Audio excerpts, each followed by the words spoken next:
তৃণমূল কংগ্রেসের প্রার্থী আপনার আমার পরিচিত আলালকে সঙ্গে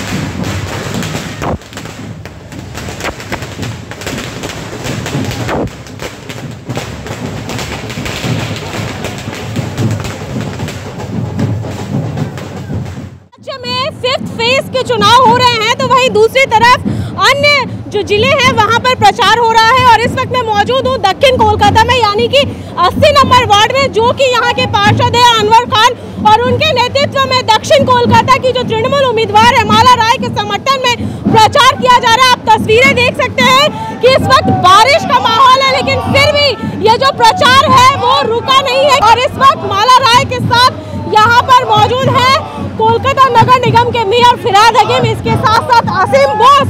तो चलिए सीधा सुनते हैं क्या कहना है उम्मीदवार का और यहाँ के स्थानीय पार्षद का। আসলে আমরা একটা কথা বলি, প্রবাদে আছে, রনে বনে জলে জঙ্গলে তৃণমূলই থাকে। জলেও আছে, ঝঞ্ঝায় আছে, দাবদায়ও আছে। তৃণমূলের কর্মী দেখুন, এত কর্মী, এত সামনে বৃষ্টি আসছে, কিন্তু উৎসাহ কি ভাটা পড়েছে? উৎসাহ ঠিক আছে। এবং এরা যাব, আমরা প্রচার করব এবং 80 নম্বর ওয়ার্ডে আমরা ভালো লিড নিয়ে এবারে জিতব। রোজই হচ্ছে, হয় বৃষ্টি হচ্ছে, না রোদ উঠছে, তবে বৃষ্টি আমাদের শুভ, বৃষ্টি আমাদের খুব আমরা আশীর্বাদ মনে করি। তাই জন্য এই যে ঝিরঝিরে বৃষ্টিটা হচ্ছে, এটা আমাদের ভালো রেজাল্ট হবে সেই ইঙ্গিত দিচ্ছে। ভোট দেবেন অবশ্যই, প্রচুর ভোটে যেন আমরা এই ওয়ার্ড থেকে জিততে পারি।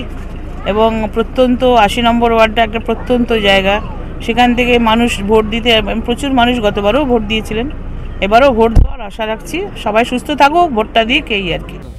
মানুষ এবারে 80 নম্বর ওয়ার্ডে তারা 10 বছরে যেভাবে ঠকেছে, 14তে মানুষ বিশ্বাস করে দিয়েছিল মোদিকে, 19 সালেও দিয়েছে কি আজ আমাদের ঘরের বাচ্চাদের কি চাকরি হবে, রোজগার হবে, কিছু হয়নি। এবার মানুষ ওই 10 বছরে যে অপেক্ষায় মানুষ ভেঙে পড়েছে।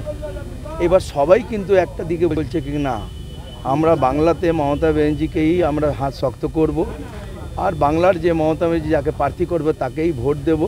এবার রোজগার হোক বা না হোক, চাকরি পাবো কি না পাবো, এখন এইবারে আমরা বাংলাতে মমতা ব্যানার্জিকেই ভরসা করে তাকে ভোট দেবো, তার প্রার্থীকে ভোট দেবো।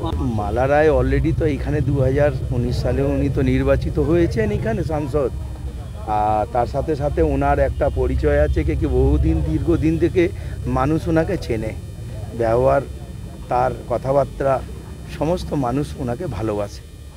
আর একটা সে সামাজিক পরিবারের মাধ্যম থেকে আসা, ভদ্রতা অনেক আছে, কাজ করো, মানে উনি যে দক্ষতাতে কাজ করেন সেটা একবারে মানে যেটা মনে ভেবে এই করতে হবে তাহলে উনি করেন, মনটা জোর দিয়ে করেন। কিন্তু মালা দিয়ে এইখানে নিশ্চিন্ত হয়ে গেছে, আজকেও ডোর টু ডোরে মানে রোড শোতে, র্যালিতে নিশ্চিত হয়ে গেলেন কি এত বড় মানে যে সাপোর্ট এখানে পাচ্ছি, পাবলিকের সাপোর্ট পাচ্ছি, সেখানে তো মানে আর কোনো ভাবনার কোনো চিন্তাই নেই। আমি কিন্তু আগেবার 19-এ মালাদি কিন্তু এখানে মানে প্লাস হয়নি, মাইনাস হয়েছিল, সামান্য ভোটে মাইনাস হয়েছিল। কিন্তু এইবারে মালাদি নিজেই বলেছে কি না, এইবারে তো বিপুল মার্জিনে আমরা কিন্তু এইবারে এই ওয়ার্ডে 80 নম্বর ওয়ার্ডে জিতবো। কি খাটাখাটনি করেছি, ববি হাকিমের কাজ আছে, ববি হাকিমের অনেক অবদান আছে এই ওয়ার্ডটাকে সাজাতে। অনেক চেষ্টা করে, অনেক খেটে মানুষকে যে দেওয়া হয়েছে, মানুষকে যে সেবামূলক কাজ করা দিয়েছি, যেমনি জল পেয়েছে, আলো পেয়েছে, রাস্তা তৈরি করে দেওয়া হয়েছে, নিকাশির কাজ করে দেওয়া হয়েছে, বাথরুমগুলো বানানো, নতুন বাথরুম বানিয়ে দেওয়া হয়েছে। যে মানুষের একটা যে দরকার, এই পরিষেবাগুলো কিন্তু মানুষ পেয়েছে। তার সাথে সাথে মালাদিরও অবদান আছে কি এখানে 37 লক্ষ টাকা উনি নিজেই তহবিল থেকে দিয়েছিলেন বেস ব্রিজ, আর আপনার এই যে আমি যেখানে বসে আছি সেখানে এই সিক লাইনকে সেটা ওই নিকাশির কাজের জন্য। তো এইগুলো রয়েছে। আর আমি নিশ্চিত এইবারে 2024-এ আমি নিশ্চিত দক্ষিণ কলকাতা মালা রায় অ্যাবভ মার্জিংয়ে বিপুল পরিমাণে কিন্তু এইবারে জিতবে। সবাই বলছে আমার ওয়ার্ড জিতলো মানে ভেবে নেবে কি পুরো 60খানা ওয়ার্ড জিতবেই জিতবে।